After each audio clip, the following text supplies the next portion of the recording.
नमस्कार. सर्वांचे मार्गदर्शन होत असताना मी बघत होते आजूबाजूच्या पूर्ण परिसरात खूप छान डोंगर वगैरे मन लावून बघत होते आणि मी विचार करत होते तिथे चांगला निसर्ग आहे आणि आपण मस्त इथे कधीतरी कीर्तन करायला ऐकायला आलं पाहिजे. तरी आज संत बालभवनाच्या चरणी मी नतमस्तक होते आणि भांडणवाडीतील या कार्यक्रमामध्ये मंचावर उपस्थित आपले पांडुरंगजी तागड सरपंच, सखारामजी गोरे, गोरख तागड, राहुल सोनसळे, प्रकाश सोनसळे, विक्रम सोनसळे, अंकुश वैद्य, सर्व मान्यवर आणि समोर उपस्थित वडीलधारी मंडळी, युवा बांधव आणि माझ्या माता भगिनींनो, मला येण्यासाठी 2-3 तास उशीर झाला तरी तुम्ही लोक इथे बसून आहात.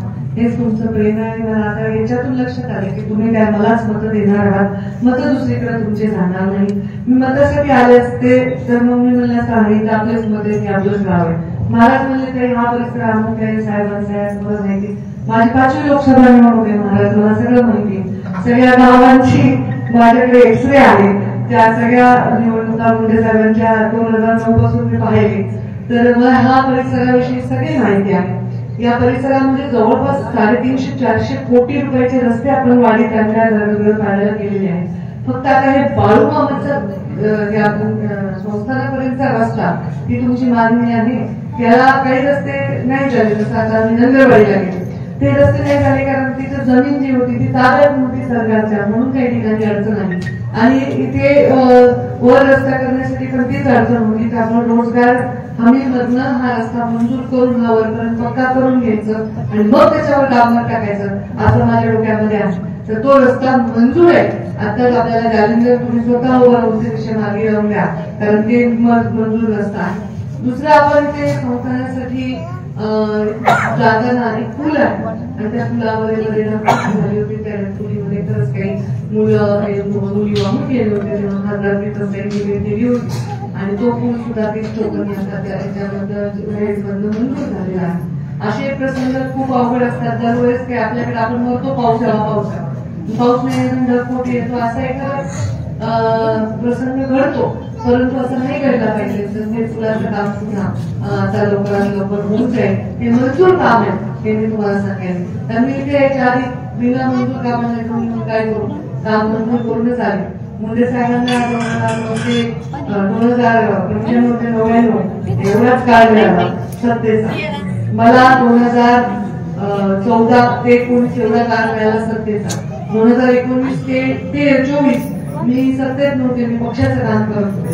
त्यामुळे आता पण सगळे लोक असं व्हायला सरकारने असं केलं म्हणजे मी त्याच्यात नव्हते. मी पालकमंत्री होते तेव्हा विमा मिळत होता का नाही, तेव्हा अनुदान मिळत होतं का नाही, मुख्यमंत्री ग्राम योजना रस्ते वगैरे केले नव्हते की नाही. आता माझी सत्ता 5 वर्ष मी कुठल्याही महत्वाच्या पदावर होते. एक खासदार फंड सोडला तर कोविड आल्यामुळे 2-3 वर्ष कुठलाही निधी नव्हता आणि आता 2 वर्ष झाली जिल्हा नियोजनचा निधी मिळाला नाही, तो पण त्यांनी दिला. तर ते तेवढ्या फंडामध्ये सगळ्या गावांचा विकास करणं कठीण होऊन जातं. पालकमंत्री असताना माझ्याकडे करोडो रुपये ग्रामविकास मंत्री गावागावात फंड दिला. आता तुमच्या आशीर्वादाने मध्ये जाईन जेव्हा त्या संविधानिक पदावर बसायला पुन्हा मी पण थोडी म्हणजे मला कोणी टाळ म्हणजे मी जर म्हणलं हे द्यायचं टाळणं एवढं सोपं नाही तर ते करून आले आणि तुमच्या ऑगस्टच्या कार्यक्रमाला तुमच्याकडे पत्रच घेऊन येईल. या संस्थाला अजून आपण कसं व्यवस्थित करता येईल ते तुम्ही बसता येईल अजून कशा सुविधा देता येईल याचा प्रयत्न मी नक्की करतो. तुम्ही छावण्याचा उल्लेख केला. मुंडे साहेब छावणीवर राहिले होते तेव्हा खूप दुष्काळ होता 2013 पण मुंडे साहेबांनी छावणीवर राहिले तेव्हा मी पण तिथे होते ना त्याच्यानंतर. मग रात्री मुक्कामाच्या वेळी साहेब म्हणजे आपण पोळी सोडली तिला नको मुक्काम करायला तू घरी जाऊन राहता तुम्ही बाळूबागाच्या गावाला शिरायला मुक्कामाला गेली. रात्री 12-1 वाजेपर्यंत मी तिथंच होते साहेबांबरोबर आणि साहेबांनी जे मला दाखवलं शिकवलं त्याच्यावरच माझं काम आहे.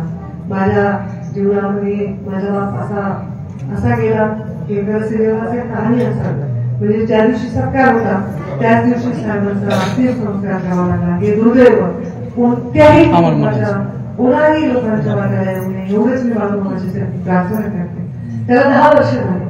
साहेबांच्या नावाने अशोक ठरवून बनवणाऱ्याला आता मला गरज नाही कारण साहेबांच्या पुण्याई मंत्रिपदाच्या काळात मी जे कामं केले ते कामच करून साहेबांच्या पण साहेबांची किनाऱ्या केली आहे की साहेबांना 9 वर्ष झाली तरी नाव काढलं तर सोहळ्याला पदर नाही म्हणून आपले लावतातच, गमच्या डोळा पुसतातच माणसं हे प्रेम मोठे साहेबांनी केलेलं आहे. साहेबांची निवडणूक असो, माझी निवडणूक असो, अफवांचं पीक येतो, बाकीचं पीक आपल्याकडे येतच नाही दुष्काळ असल्यामुळे, पण अफवांचं खूप पीक येतो. सगळे जबर म्हणून नाशिक म्हणून तिकडून कोण मिळाले बुलढाण्याकडून अरे का म्हणायचं खूप अवघड आहे, अमुक आहे तमुक आहे. अवघड का निवडणूक आहे का? कोणाला वाटते माझी निवडणूक सोपी आहे? हात वर केला बरोबर स्टेजवर हात वर केला सोपी वाटते निवडणूक. जर हात वर केला माऊली तुम्ही ते लादला हात वर केला काही माणसाला लागले तर माणूस आला काय करतात खासदार मी तुमच्यासाठी देणार. बरं मग माझी निवडणूक सोपी तुम्ही करणार की नाही? निवडणूक तुम्ही सोपी करणार म्हणून मी अवघड रस्त्याने इथपर्यंत आहे. मी जर कुठे नजर मारली आणि माझ्या डोक्यात फक्त बसतात. मी जेव्हा ग्रामीण विकास मंत्री होते ना मी सांगायचे अरे 2009 ला आपण त्या गावाला गेलो, त्या घाटला त्या गावाला गेलो, त्या डोंगरात गेलो, मग मी फोन मिसळ त्या गावाला गेलो बघा आपण साहेबांवर ते गावाचं नाव काय मला आठवत नाही, त्या गावाचं रस्त्याचं नाव आठवत. मी अशी मागून मागून कामं केली म्हणजे मीच टाकलेलं आहे. आता आचारसंहिता वगैरे नंतर लागली ना तर माझं 5 वर्ष नाही झाले ते आता जिथे रस्ताच नाही म्हणजे डोंगरच मालकीचं नाही सरकारच्या रस्ताच नाही तिथे रस्ता करण्यासाठी फार प्रोसिजर असते, 1.5 वर्ष लागतात त्याला. तर प्रत्येक गोष्ट अशी विचारून केली. मी तर कोकणात गेले होते, त्याचं देवाचा डोंगर नावाचं गाव होतं, ते असंच डोंगर होता नुसता, रोज देवाचं मंदिर होतं. त्या गावाला स्वातंत्र्य मिळाल्यापासून कधीच रस्ता झाला नाही. हे सांगायला याच्यासाठी की सगळे धनगर पाडीस होते. अवघड जागी कोण झाले सांगावं, अवघड जागी कोण राहते फकीर मुक्त राहतात ना, कष्ट करणारे राहतात, पठारावर राहते, डोंगरात दऱ्यात कुठं कुठं राहते, सगळे धनगर पाडीस होते. आणि पाऊस आला ना सगळं त्यांचे घरातून पाणी वाहत यायचं. बिचारे पावसाळ्यामध्ये ते वेगळं राहायचं. ते माझ्याकडे आले ते म्हणजे देवाचा डोंगर नावाचा आमचा डोंगर आहे, आमच्यावर 2-3 पाडे आणि पाऊस आला ना आमच्या घराने पाणी येत सगळं वाहून जात.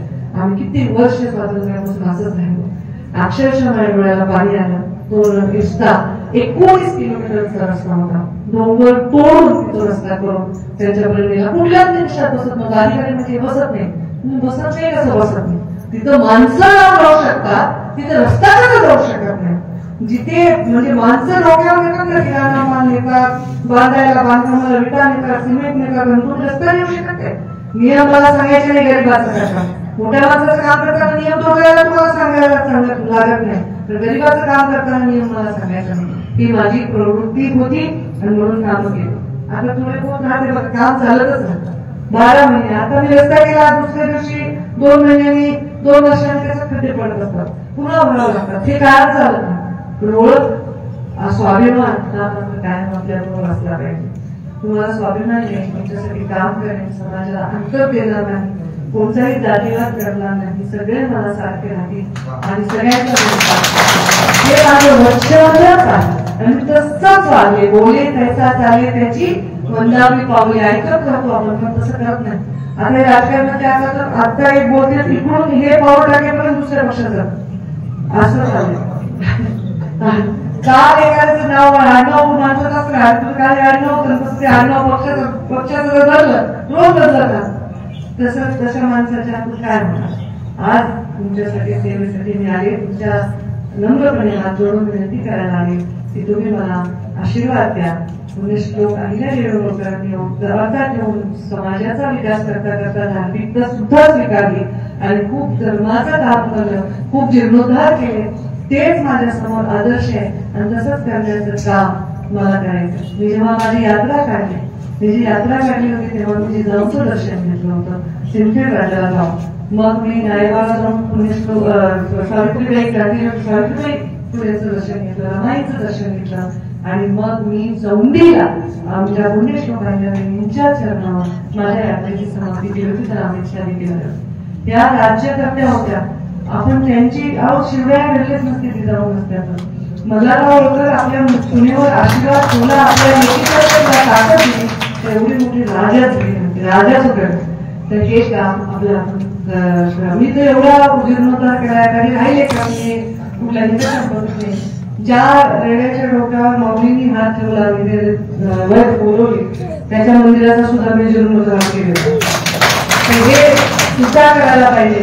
त्याच्यात अंधश्रद्धा नाही, येणाऱ्या भाविकांचीच सोय त्याच्यासाठीच ते करत असते. तर तुमची सोय कमी, तुम्ही माझ्यावर प्रेमाची सावली धरा, तुम्ही माझ्यावर आशीर्वाद करा, एवढंच त्यांना सांगते. आणि मलाही पुढे जायचं आहे, कारण 2400 बूथ आहेत पुढे आमच्या दारगडांचे 2400 बूथ आहेत आणि पुन्हा त्यांची काळजी घ्यायची मला बरोबर. माझी आता बोलले बघा अहो त्यांचं साहेब जरा बारीक लक्ष ठेवा, डोळ्यात तेल लावून मला रोज देऊ माझा कुठतो साहेबांना मी त्याला मला मानलं पण साहेब लगेच गेले. पुन्हा ते सगळं मी निभावलं बरं का. बहीण मोठी झाली, मी लहान असून मग विधान परिषदला बांधले, मंत्रीपद द्यायला बांधले, सगळं त्यांच्या पाठीमागे एवढे आहे.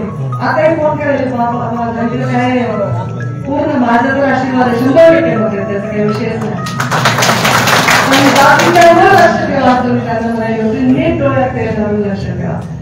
तर तुम्ही सगळेजण आशीर्वाद द्या आणि माझ्याकडून जे काही सेवा करायची हक्क सांगते. धन्यवाद. जय महाराष्ट्र. काय बाळू मामाच्या नावाने जयगोड जयगोड. देश विदेशातील प्रत्येक घडामोडींचे लाईव्ह अपडेट मिळवण्यासाठी आता साम टीव्हीच्या सर्व सोशल मीडिया प्लॅटफॉर्मला लाईक, फॉलो आणि सबस्क्राईब करा. तसंच सर्व नोटिफिकेशनसाठी बेल आयकॉन प्रेस करायला विसरू नका.